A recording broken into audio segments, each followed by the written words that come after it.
ሰላም እንደምን አረፈዳችሁ ውድ ቻናሌ ቤተሰቦች፣ ዳሎል ስፖርት የዩቲዩብ ገጻችንን ላይክ፣ ሼር፣ ሰብስክራይብ በማድረግ ይተባበሩን። በ21ኛው ሳምንት የእንግሊዝ ፕሪሚየር ሊግ አርሰናል በሜዳውና በደጋፊው ፊት ለፊት ነጥብ ጥሎ ወጥቷል ማለት ነው።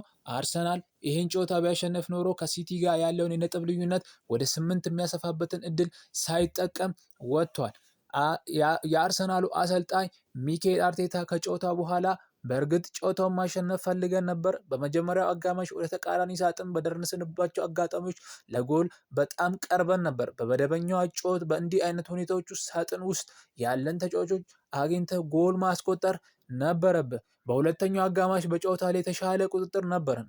ነገር ግን ጨዋታውን ይበልጥ ለመቆጣጠር በሁለት ነገሮች ተቸግረናል። አንደኛው ከኛ የማይጠበቁ አላስፈላጊ ኳሶችን አሳልፈን ሰጥተናል። ይህም እንደ ቡድን በአንድነት ወደፊት እንዳንሄድ አድርጎናል።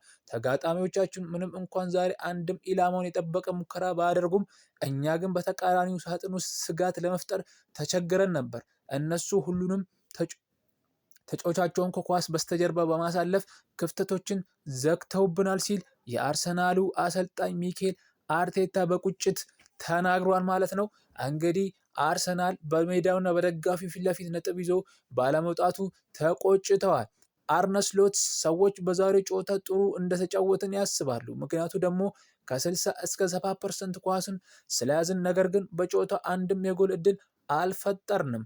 አርነ ስሎት ሙሉ በሙሉ በቡድኔ እንቅስቃሴና ባስመዘገብነው ደስተኛ ነኝ ሲል በማለትም ተናግሯል ማለት ነው።